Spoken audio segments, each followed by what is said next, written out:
hoje aqui, né, já foi dito que hoje a gente está aqui num dia especial, comemorando o Dia Internacional da Mulher. E como eu falei, domingo passado, eu pedi ao pastor autorização para estar trazendo a palavra hoje, né? Ele está numa série de mensagens aqui, removendo as raízes da carência. E hoje a gente vai conversar um pouquinho a respeito do tema: você não é carente, você é amada. Amém? E essa não é uma palavra somente para as mulheres, mas é para todo aquele que serve ao Senhor Jesus. Essa é uma palavra para todo aquele que recebe e acolhe a palavra de Deus no seu coração. Então você já vai ficando aí com o seu coração aberto para aquilo que Deus tem a falar com você. Mas antes de compartilhar a palavra, eu queria que você fizesse comigo um momento de intercessão.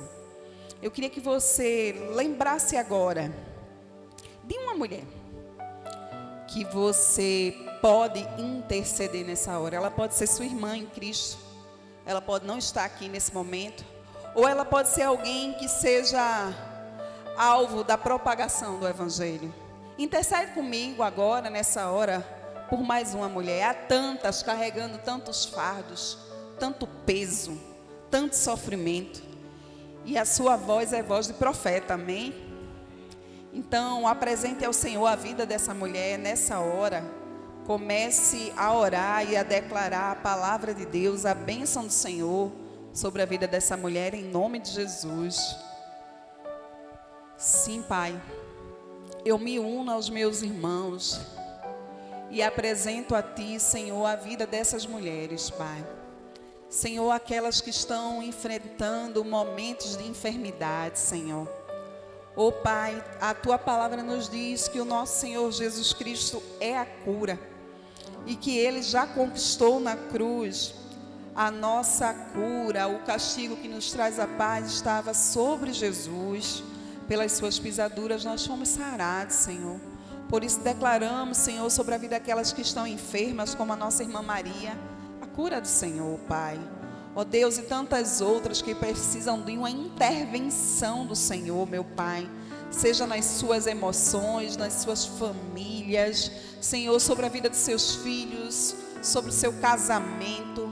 Pai, em nome de Jesus, nós queremos declarar a Tua mão poderosa agindo, Pai, intervindo, trazendo mudança, trazendo restauração, trazendo direção, meu Pai, em nome de Jesus, para aquelas que estão andando em caminhos distantes da vontade do Senhor, aquelas mulheres que nessa hora estão se prostituindo, Pai. Nós declaramos, Senhor, a salvação do Senhor sobre a vida delas.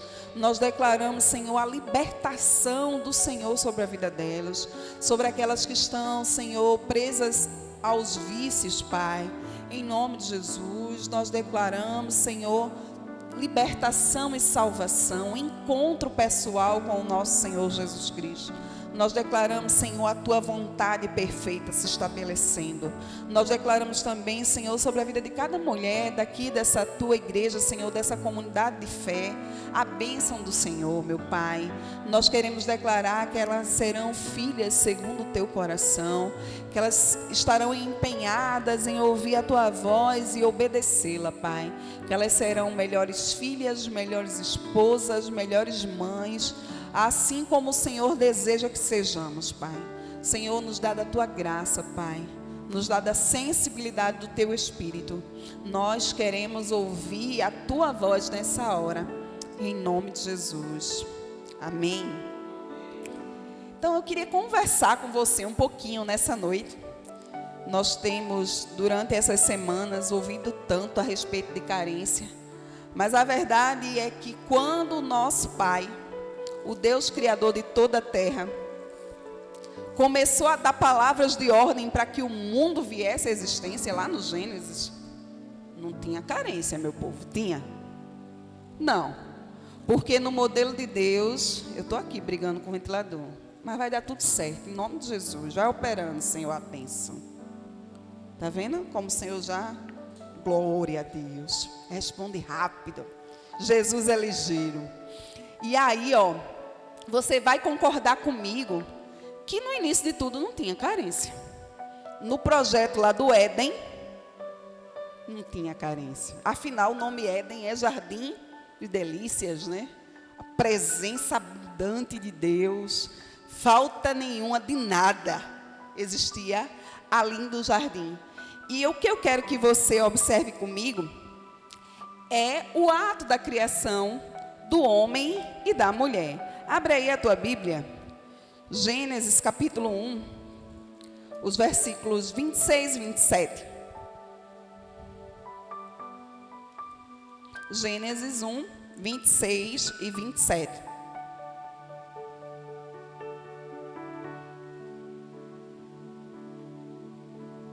A Bíblia nos diz assim: também disse Deus: façamos o homem à nossa imagem, conforme a nossa semelhança. Tenha ele domínio sobre os peixes do mar, sobre as aves dos céus, sobre os animais domésticos, sobre toda a terra e sobre todos os répteis que rastejam pela terra. Criou Deus, pois, o homem à sua imagem. A imagem de Deus o criou. Homem e mulher os criou. Então, nós estamos vendo aqui o ato da criação do primeiro casal, sendo introduzido nesse jardim aí que Deus havia preparado para que o homem morasse nele, o homem e a mulher. E aí, quando eu estou falando disso, eu estou falando aqui dessa criação perfeita, né? Que Deus preparou, tudo certinho, nada quebrado, nada faltando, nada fora do lugar, tudo na mais perfeita, céu azul com bolinhas brancas, né? Então aqui não tinha carência de nada, não tinha falta de nada. E quando você observa, a Bíblia vai nos dizer que o homem e a mulher, eles foram criados à imagem de Deus, a sua imagem conforme a sua semelhança. E aí essa expressão vai trazer a ideia para a gente de que esse casal, que o homem e a mulher, a humanidade, eles foram dotados da capacidade de raciocínio, de relacionamento, de se emocionar, de agir voluntariamente, mas mais especificamente, quando a Bíblia nos diz que eles foram criados à imagem e semelhança de Deus, a Bíblia quer nos dizer que esse casal foi dotado da capacidade de se relacionar intimamente com Deus. Essa expressão, criados à imagem e semelhança, vai trazer esse significado mais profundo para a gente. Eles tinham uma capacidade de relacionamento, de intimidade com Deus. E você sabe que era assim, né? A Bíblia diz que na viração do dia, toda tardinha, Deus ia lá, preparava aquela mesa bonita, botava café, chamava Adão, chamava Eva, e eles batiam um papo todo dia, tinha aquela intimidade. Mas você sabe que algo aconteceu. E aí nós vamos conversar um pouquinho a respeito da queda desse casal. Vai lá para Gênesis capítulo 3, agora, os versículos de 1 a 10. Gênesis capítulo 3, os versículos de 1 a 10. A Bíblia vai dizer assim para a gente: mas a serpente, mais sagaz que todos os animais selváticos que o Senhor Deus tinha feito, disse à mulher: é assim que Deus disse: não comereis de toda a árvore do jardim? Respondeu-lhe a mulher: do fruto das árvores do jardim podemos comer, mas do fruto da árvore que está no meio do jardim, disse Deus: dele não comereis, nem tocareis nele, para que não morrais.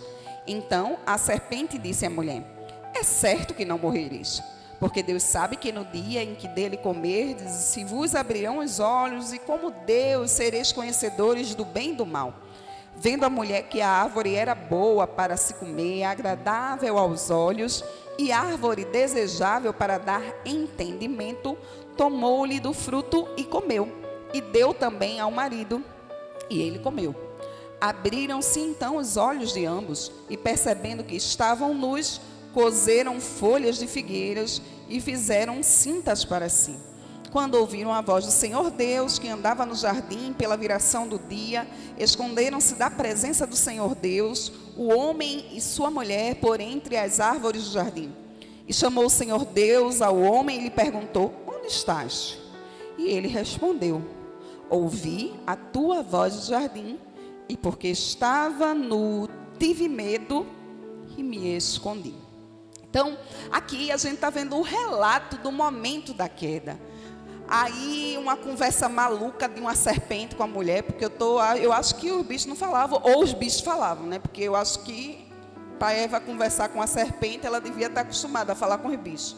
Porque se uma serpente fala comigo, eu dou uma carreira, meu irmão, não precisa nem ela falar. Só de olhar para ela, eu já estou correndo. Imagina ela abrindo a boca para conversar comigo. E aí, essa serpente vai introduzir no coração de Eva a semente de desconfiança. Ela faz com que a mulher comece a desconfiar daquilo que foi a palavra de Deus, a direção de Deus. Foi assim que Deus disse, olha, mas não é exatamente assim que vai acontecer. E como você sabe, a partir daí, dessa semente de desconfiança, Eva come do fruto e leva o seu marido também a comer. E a partir disso, essa realidade que a gente viu no começo, essa realidade de íntima comunhão com Deus, agora foi quebrada. E aí a gente vai começar a chegar nessa história que a gente vive hoje, que a gente está sendo ministrado durante tantas quartas-feiras. A questão da carência. Porque aqui no relato do Gênesis, nós vamos ver que no relato da queda do homem e da mulher, quando o Senhor vai ao encontro do primeiro casal, aí começa um jogo de culpa. Olha só, versículos de 11 a 15. A Bíblia diz assim: perguntou-lhe Deus: quem te fez saber que estavas nu? Comeste da árvore de que te ordenei que não comesses? Então disse o homem: a mulher que me deste por esposa, ela me deu da árvore e eu comi. Disse o Senhor Deus à mulher: que é isso que fizeste? Respondeu a mulher: a serpente me enganou e eu comi. Então o Senhor Deus disse à serpente: visto que isso fizeste, maldita és entre todos os animais domésticos e o és entre todos os animais selváticos. Rastejarás sobre o teu ventre e comerás pó todos os dias da tua vida. Porém, inimizade entre ti e a mulher, entre a tua descendência e o seu descendente. Então, percebe aqui o que é que está acontecendo. Deus vai ao encontro do homem e da mulher, porque todo dia ele fazia aquilo. Todo dia ele ia se encontrar. E certamente Deus chega no lugar do encontro e cadê o casal? Não está aqui. Mas Deus já sabia de tudo que tinha acontecido e começa a dizer: Adão, onde estás? E aí Adão chega e dá aquela história: olha, eu percebi que estava nu e me envergonhei e me escondi quando ouvi a tua voz. E aí o Senhor começa a indagar: você por acaso comeu do fruto que eu te disse que não deveria comer? Aí Adão, como um bom chefe do lar, o que é que ele faz? Bota a culpa na mulher. Foi a mulher que tu me deste. Quer dizer, a culpa foi de Deus e da mulher, porque foi Deus que deu a mulher a Adão. Foi a mulher que tu me deste. E a mulher, por sua vez, culpa a serpente. E essa história de culpa, minha gente, acompanha as mulheres até hoje. Se eu for perguntar às mulheres aqui se ela se sentiu culpada hoje, em algum momento do dia, elas vão ter um relato de culpa. Porque toda hora a gente está se sentindo culpada por qualquer coisa. Às vezes uma criança, uma menina pequenininha: mãe, a culpa não foi minha. Não tem nada a ver. Foi lá o terremoto da Turquia e ela está dizendo aqui: a culpa não foi minha, não. Por quê? Porque dentro da mulher há um peso de culpa. E com essa culpa, vem a carência. Porque quando você se sente culpado, você quer ser aceito, você quer ser bem visto pelas pessoas. Não, a culpa não é minha. Então você vai começar a buscar por subterfúgios para que as pessoas te aceitem e não te culpem. E a gente vai ver que a Bíblia nos diz que o Senhor Deus começa a lançar sentenças para cada um deles ali. O Senhor Deus lança sentenças para a serpente, para a mulher e para o homem. E eu queria que você observasse comigo a sentença que foi lançada para a mulher. Versículo 16 do capítulo 3 ainda. E a mulher disse: multiplicarei sobremodo os sofrimentos da tua gravidez. Em meio de dores darás à luz a filhos. E o teu desejo será para o teu marido, e ele te governará. E muitos têm uma certa confusão com esse texto, porque é como se Deus estivesse dizendo assim: olha, agora você vai ser menor do que o homem, você vai ser subjugada, você vai viver opressa pelo homem, e o seu desejo vai ser para ele. Mas não é isso que o Senhor está falando aqui nesse texto. Observe que ele está dizendo assim: olha, eu vou multiplicar as dores de parto. Para dar à luz você vai sofrer. E o teu desejo será para o teu marido, e ele vai governar sobre você. O que é que isso quer dizer para a gente? Deus estava dizendo: olha, essa relação do matrimônio, do casamento, do gerar filhos, ela não era dolorosa, ela não era difícil.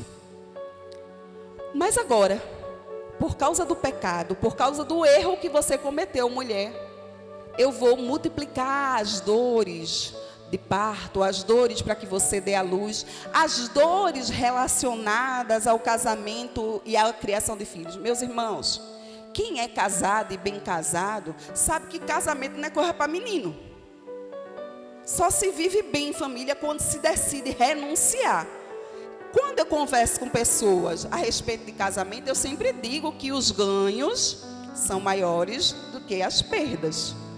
Você vai perder alguma coisa, vai gerar algum tipo de sofrimento em você, mas você vai ganhar muitas outras. E é nisso que Deus está falando: o teu desejo será para o teu marido. Ele está dizendo assim: olha, mesmo você sabendo que vai trazer um certo desgaste, que vai trazer dores, o gerar filhos, você vai desejar isso. Você vai desejar um matrimônio. Você vai desejar formar uma família. Você vai desejar ser mãe. É isso que o Senhor estava dizendo. E é aí que o inimigo de nossas almas começa a plantar um bocado de mentira para reforçar a carência no coração das mulheres. E a gente vai chegar exatamente nesse dia que a gente está comemorando hoje. O dia 8 de março. O Dia Internacional das Mulheres. Eu não quero destruir o castelo de areia de ninguém aqui, tá certo? Mas eu preciso contar essa história para vocês. A gente chega aqui e diz Feliz Dia Internacional da Mulher. E continue dizendo, viu? Continue parabenizando as mulheres e elogiando, porque, de fato, é merecido. Mas eu não sei se você já ouviu falar a respeito da origem desse dia. Quantos aqui já ouviram falar a respeito da origem do Dia Internacional da Mulher? Bem, quando eu era menor do que o que eu sou hoje, minha mãe me contou essa história. E ela me disse que esse dia aconteceu, foi separado, porque lá nos Estados Unidos, várias operárias começaram a fazer uma greve. Foi assim a história que você ouviu? Começaram a fazer uma greve em prol de melhores salários. E aí, o patrão capitalista delas trancou elas na fábrica e tocou fogo na fábrica com essas mulheres. E elas morreram queimadas. Então, se estabeleceu, por causa desse evento, o dia 8 de março como Dia Internacional da Mulher. A Organização das Nações Unidas estabeleceu essa data para relembrar disso e para homenagear as mulheres. Mas deixa eu te dizer, essa história nunca aconteceu.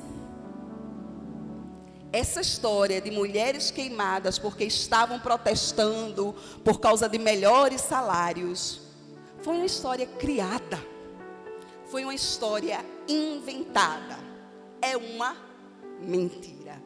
O que de fato aconteceu? O incêndio aconteceu. Aconteceu numa fábrica? Aconteceu. Mas não foi por um patrão malvado que prendeu as mulheres que estavam protestando, não. Foi um acidente, uma questão de curto-circuito na fábrica com matéria têxtil que é fácil de inflamar, de pegar fogo. E, infelizmente, mulheres e homens morreram nesse ocorrido. E isso não aconteceu no dia 8 de março. Aconteceu, eu creio, se eu não estou enganada com a data, dia 25 do mês de março, lá, não me lembro do ano. Mas por que eu estou contando essa história? Essa história toda foi criada pelo Partido Social Democrata, o Partido Comunista. E para que eles criaram? Porque eles queriam levantar bandeiras, não somente trabalhistas. Porque as mulheres precisam ganhar melhores salários. Não, eles começaram a levantar bandeiras contra tudo que a gente crê. Contra a família. Porque as mulheres não precisam dos homens. Porque esse negócio está lá no livro dos crentes, que o teu desejo será para o teu marido e ele te dominará. Você entende a mentira que Satanás começou a plantar no coração? Porque no livro dos crentes a mulher tem que ser submissa. Quem disse? A mulher, essa é a frase que a gente mais escuta. Ela pode estar no lugar onde ela quiser. Não é isso? Eu posso estar no lugar onde meu pai quiser.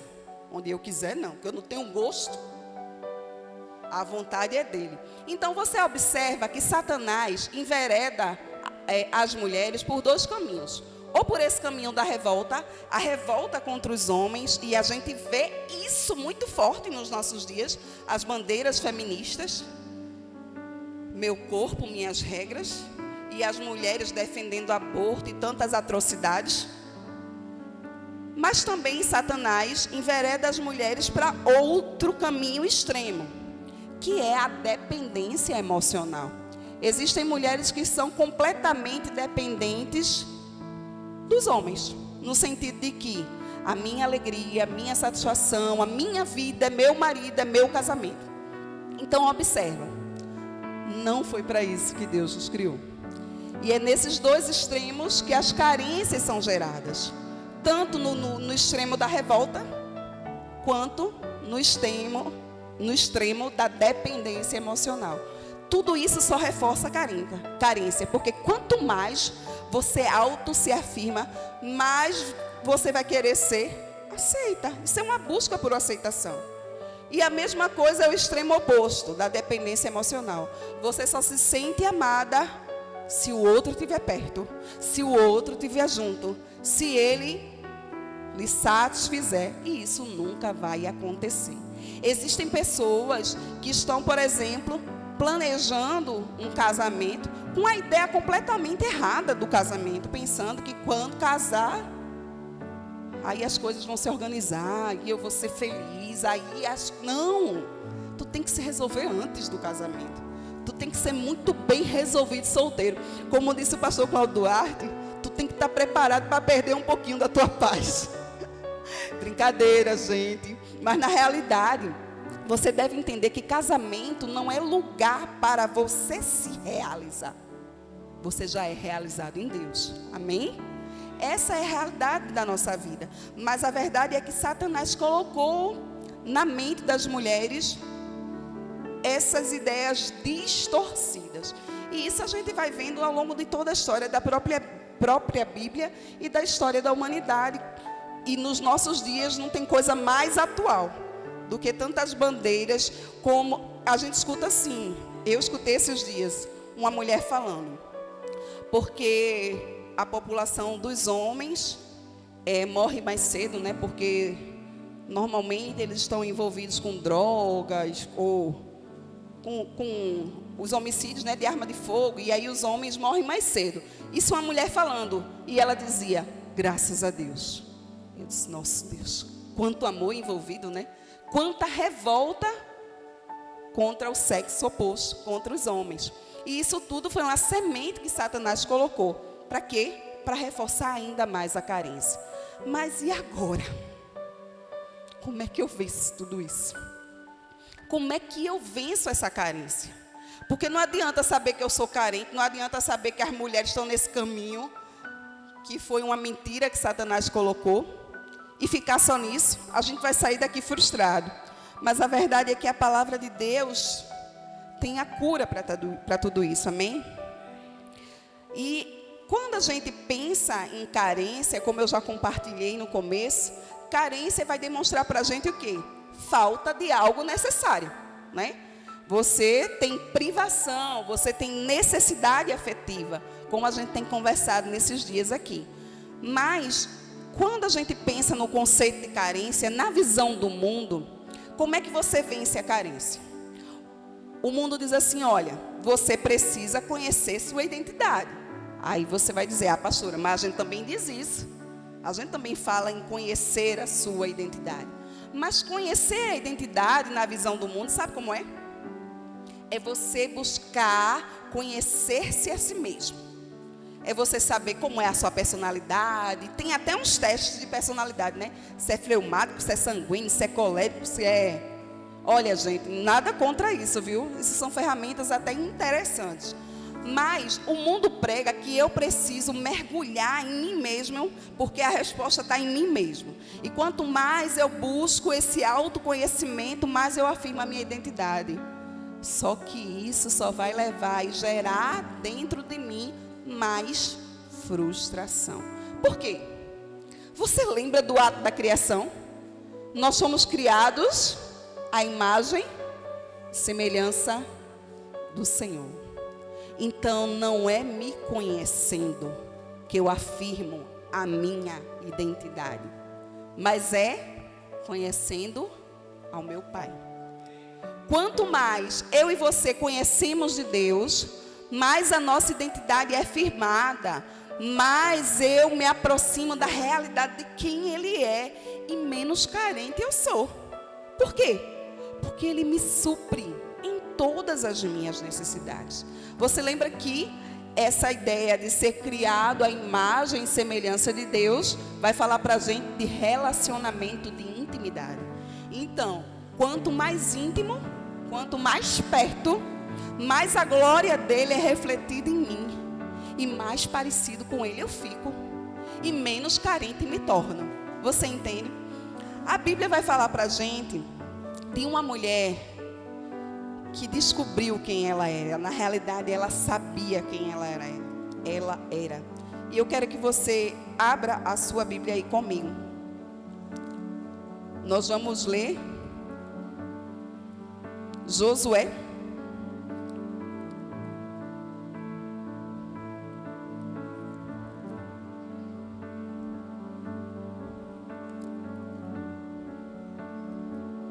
Josué capítulo 15. E eu estava me lembrando, quando eu preparei essa palavra, cadê Mica? Olha ela lá atrás. Que eu compartilhei essa parte dessa palavra no seu aniversário de 15 anos. Que coisa fofinha. Só faz um tempinho, Miquinha.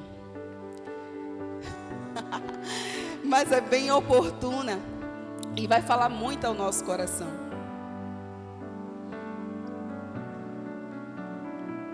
Nós vamos perceber aqui uma mulher chamada Áquisa, a filha de Caleb.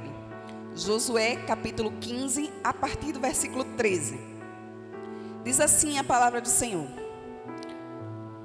A Caleb, filho de Jefoné, porém, deu Josué uma parte no meio dos filhos de Judá, segundo lhe ordenaram o Senhor, a saber, Quiriate-Arba, isto é, Hebrom.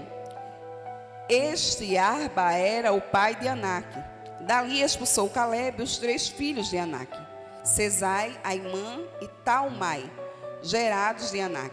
Subiu aos habitantes de Debi, cujo nome dantes era Quiriate-Zefé. Disse Caleb: A quem derrotar Quiriate-Zefé e a tomar, darei minha filha Áquisa por mulher. Tomou-a, pois, Otoniel, filho de Kenaz, irmão de Calebe, este lhe deu a filha Axa por mulher. Esta, quando se foi, a Otoniel insistiu com ele para que pedisse um campo ao pai dela. E ela apeou do jumento. Então Calebe lhe perguntou: que desejas? Respondeu ela: dá-me um presente. Deste-me terra seca, dá-me também fontes de água. Então lhe deu as fontes superiores e as fontes inferiores. Nós estamos conversando aqui a respeito de carência, e a gente chegou à conclusão que a carência é vencida com uma identidade firmada. E identidade firmada não tem a ver com autoconhecimento, mas tem a ver com o conhecimento daquele que nos criou, com o conhecimento de Deus, de quem Deus é. Então, identidade firmada tem a ver com o conhecimento do Pai. Tem a ver com conhecer quem é nosso Pai, como Ele se comporta, como Ele age em meu favor. E nesse texto que a gente acabou de ler, nós vamos conhecer essa moça aqui, chamada Axa. Esse nome não é um nome comum. E o nome dela significa enfeite de tornozeleira. Enfeite de tornozelo, adornada. E você vai dizer: pastora, nada com nada, como é que a pessoa tem nome de enfeite de tornozelo, de tornozeleira? O que é que isso tem a ver? Meu irmão, quantas vezes tu olha para o teu tornozelo? Eu mesmo nem me lembro, porque eu nem olho para ele. Tu olha para o teu? Nem olho. Pois é algo esquecido, né? Tornozelo. Tu só vai lembrar se tu torcer o tornozelo. Aí tu lembra dele. Mas se não for assim, né, Su? Eita, né? Qualquer semelhança. A gente não olha para o tornozelo, gente. Ele está ali esquecido. É como se fosse um lugar meio que abandonado do corpo. Abandonado. Esquecido. Axa, como a Bíblia nos informa, era filha de Calebe. Calebe, o espia que junto com Josué foi lá e trouxe bom relatório da terra que mana leite e mel, de Canaã. Então Axa foi de uma geração que nasceu aonde, minha gente? No deserto.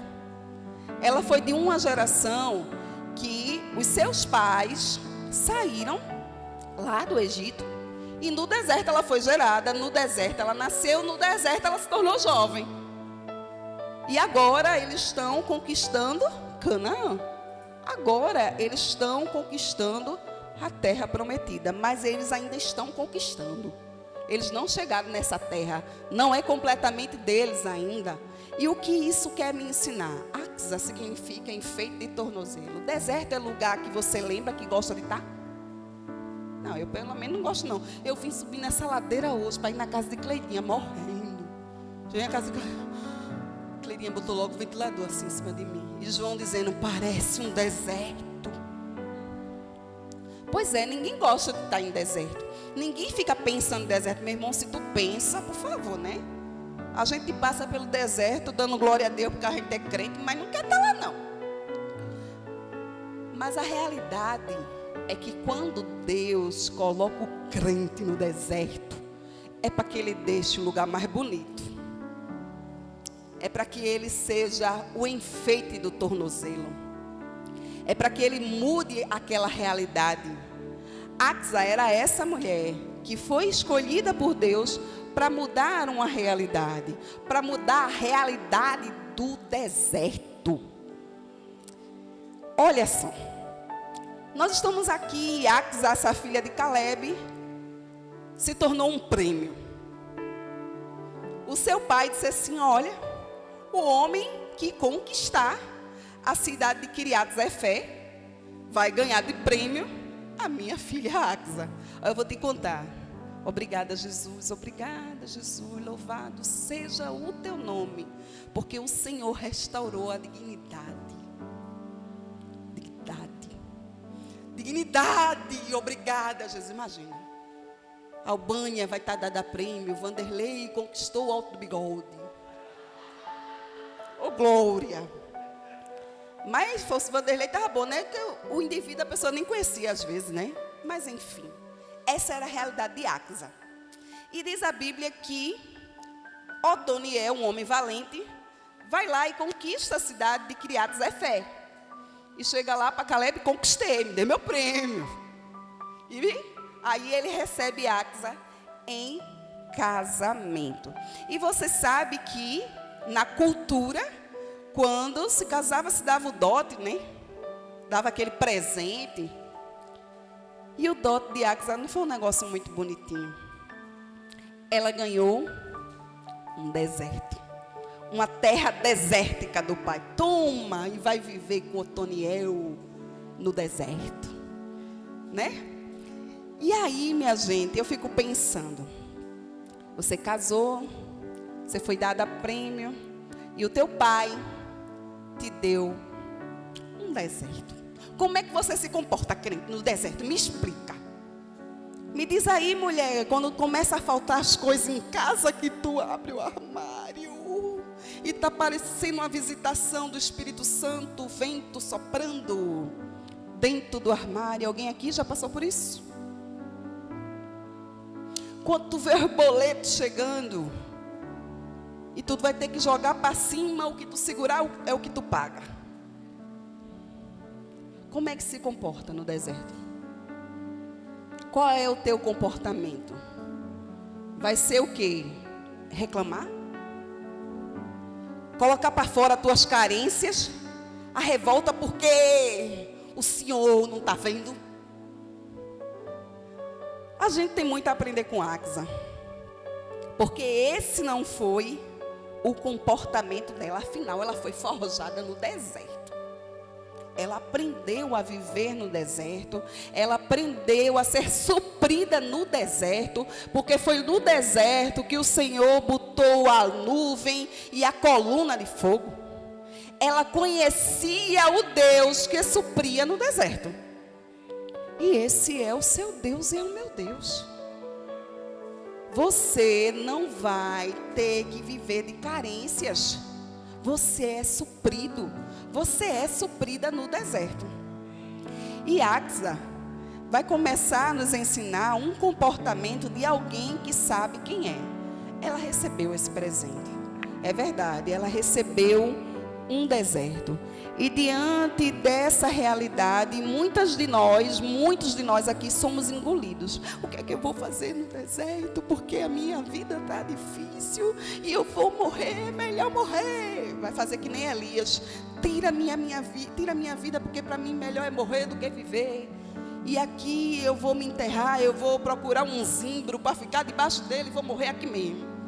Elias estava assim no deserto, querendo morrer. E muitos de nós estamos assim, querendo morrer no deserto, porque não dá, porque como é que eu sou tua filha, Jeová?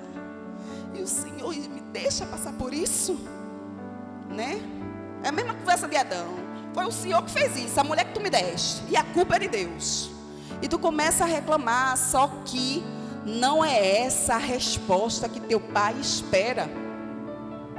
Não é esse o comportamento que teu pai espera que você tenha no deserto. Uma pessoa que não age por carência, mas sabe que é amada, mas sabe que tem a sua identidade firmada em Deus, no seu pai, vai agir de maneira diferente. Observe, ela começou a querer mudar a realidade dela. Ela fez um pedido. Ela pediu ajuda, ela foi lá para o seu marido. Otoniel, rapaz, vai lá, fala com o painho. Oxe, ele deu um deserto para a gente falar com ele. E a Bíblia diz que ele insistiu no outro dia. Otoniel, rapaz, vai lá, fala com ele. Eu acho que o Otoniel, tá certo. Algum homem já disse, tá certo para a mulher e deu perdido. Responda não, irmão, em nome de Jesus. E eu acho que o Otoniel foi, eu vou para a semana, eu vou mês que vem, e o deserto, o Axa disse, tá puxado. Otoniel parece que não pode me ajudar. Minhas irmãs, meus irmãos, muitas vezes essa é a nossa realidade.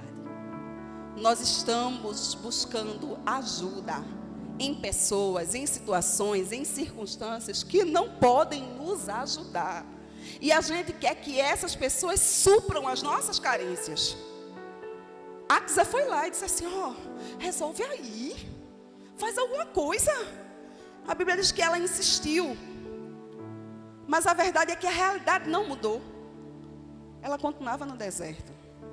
Ela continuava padecendo ali da realidade de um deserto. Se você não mudar a sua atitude, nada vai mudar na sua vida. A sua semeadura tem que mudar para que a sua colheita seja diferente. Se você continua tentando resolver os seus problemas do mesmo jeito, os resultados serão os mesmos. Se você continua buscando ajuda nos homens, é a resposta vacilante dos homens que você vai ter. E quando eu estou falando de homens, eu estou falando homens e mulheres, tá, gente? Se você está buscando ajuda em quem não pode te suprir verdadeiramente, é carência que você vai colher. E Axa estava assim, ela buscou ali, ela buscou ajuda em Otoniel, mas a verdade é que Otoniel não era a pessoa que podia ajudar Axa. Observa, Axa tomou uma decisão. Ela disse, realmente, ele não pode me ajudar. E a Bíblia diz que ela tomou uma posição. E deve ter sido tão de repente o negócio, porque a Bíblia nem fala como foi que ela montou no jumento. Já fala dela descendo no jumento, descendo do cavalo e indo falar com o seu pai. É essa a expressão que eu quero que chame a sua atenção e a minha. Ela se posicionou e foi falar com seu pai. Você tem um pai. Você tem um pai que supre todas as suas carências. Ele conhece todas as suas necessidades. Ele conhece o deserto onde você se encontra hoje. Ele sabe do que você precisa. E a verdade é que Axa desce do jumento. Ela não ficou ali, parada no deserto, reclamando, porque o Otoniel não foi. Porque eu falei com ele. Porque esse meu marido, há 10 anos é desse jeito, há 20 anos é desse jeito, há 30 anos... Minha gente, em nome de Jesus, a gente precisa mudar a nossa postura. A gente tem que acabar com essa síndrome de culpa. Porque a culpa é de fulano, porque fulano não fez, porque a culpa é de Beltrano, porque Beltrano não me ajudou. Você tem um pai. Se posicione. Busque ajuda no lugar certo. Pare de falar com os homens, vá falar com Deus. Vá apresentar a sua necessidade, a sua carência ao Senhor. Chegue diante do seu pai. E Axa fez isso. Ela chegou diante do seu pai, ela desceu do jumento. E o que é mais interessante dessa história é que quando ela chega na frente dele, ele diz: o que é que você quer? O que é que você quer? Meus irmãos, minha irmã, o seu pai está só esperando você chegar. Deus está só esperando você se posicionar para Ele te perguntar: o que é que você quer? Aí, diante dessa pergunta de Caleb, Axa disse assim: olha, pai, a verdade é que o negócio não está muito bonitinho, não. O Senhor me deu um deserto. Já que o Senhor me deu um deserto, me dê também as fontes das águas. Ah, meus irmãos, a gente precisa aprender a ser gente. Porque tem crente que chega diante de Deus e diz: Senhor, tu sabes. Senhor, olha, eu entrego a ti, meu irmão. Fala da tua dor. Diz assim, olha, está doendo, eu não gostei disso, essa realidade está difícil para mim, eu quero outra realidade para a minha vida. Meu irmão, não é pecado você ser gente. Axa chegou e disse assim para o pai dela, olha, o Senhor me deu um deserto. Não está fácil para mim viver no deserto. Já que o Senhor me deu um deserto, me dê um presente, me dê as fontes das águas também. Você entende? Ela disse assim, olha, eu estou no deserto, mas eu não vou morrer nesse lugar. E eu sei que o Senhor pode me abençoar, porque essa expressão, me dê um presente, é me abençoe. Você está entendendo? Meu irmão, deixe de mimimi com Deus, de estar rodeando, de estar com conversa mole. Sabe, apresente a sua dor, apresente a sua carência. Senhor, olhe, está doendo porque eu me sinto assim, porque eu não sei resolver, eu não sei como lidar com essa situação. Mas eu sei que o Senhor tem a bênção, eu sei que o Senhor tem a fonte das águas. Quando Axa chega e diz assim para o pai, me dê a sua bênção, me dê o presente, me dê a fonte das águas, ela está dizendo assim, olha pai, eu sei que se o Senhor me abençoar, e se o Senhor me der a fonte, o trabalho das minhas mãos vai ser abençoado. E eu vou mudar a realidade do deserto. Porque o Senhor já disse no meu nome, que eu sou enfeite de um lugar esquecido. Você está entendendo? Deus te coloca no deserto, não é para você se acomodar ali e morrer, não. Ele te coloca no deserto para te curar das suas carências. Porque você está acostumado a ver as pessoas resolver por você, a buscar ajuda em terceiros. E Ele está dizendo, olha, está na hora de olhar para mim. Eu sou o seu pai. Você precisa ter relacionamento de intimidade comigo. Eu supro as suas carências. Homem nenhum na terra supre carência de ninguém. Somente o Senhor. Somente o Pai tem a fonte das águas. Ah, meus irmãos, a Bíblia nos diz que quando Axa faz esse pedido a Caleb, ele diz assim, porque você me pediu a fonte, eu vou te dar a fonte das águas superiores e a fonte das águas inferiores. E a gente pode entender de duas maneiras isso. Geograficamente falando, de águas inferiores, de águas daqui, dessa terra, bênçãos terrenas, de coisas materiais, de bênçãos materiais que Deus tem para mim e para você, amém? Diz amém com força, irmão. Glória. Mas Ele também dá para a gente as fontes superiores, que são bênçãos espirituais, sabe? Aqueles dons que você tem pedido ao Senhor, aquele mais de Deus, o revestimento do Espírito, o Senhor tem mais para você. E águas inferiores vão falar também de uma vida mais profunda em Deus, de uma vida de maior intimidade com Deus, porque talvez você tenha andado pelo deserto, vacilante na sua vida com Deus. E o Senhor está dizendo, olha, eu vou te dar águas inferiores, você vai agora mais profundo em mim. E quando você vai mais profundo em mim, as águas superiores são vistas, as pessoas vão ver que você é cheia de mim, que você é cheio de mim. Essa verdade que você vai buscar e que vai conhecer de mim, vai transbordar para outras pessoas. Essas são as águas superiores. É isso que o meu pai e o teu pai têm para você.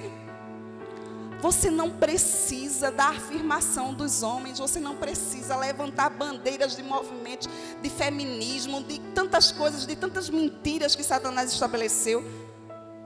Você tem um pai que já diz quem você é. Você é amado. E você foi criado com o propósito de se relacionar com Ele. Ah, mulher, você não precisa se subjugar às ideologias desse mundo.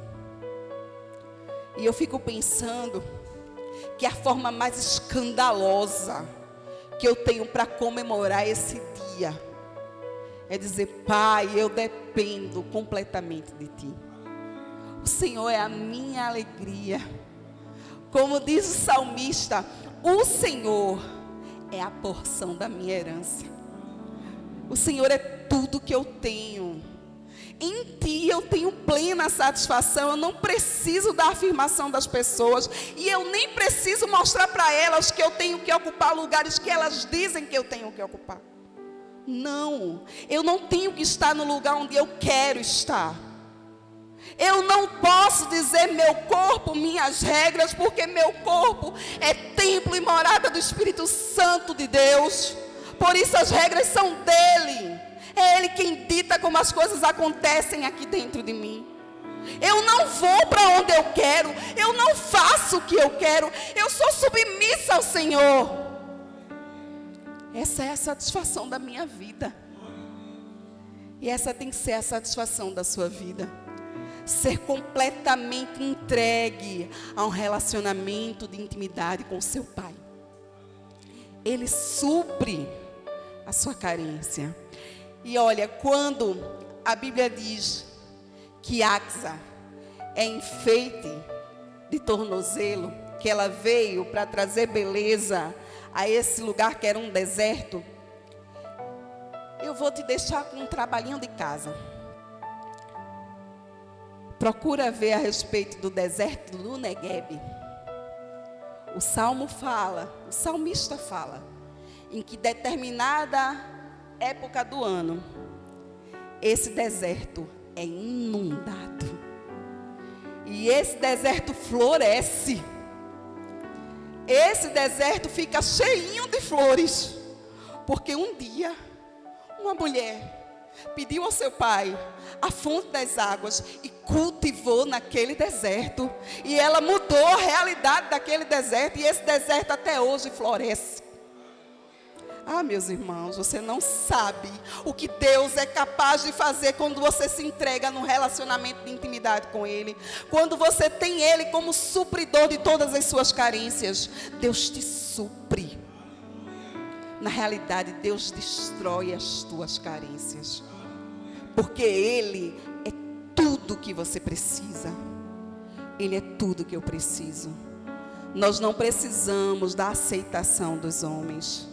Nós precisamos tão somente de relacionamento com Ele.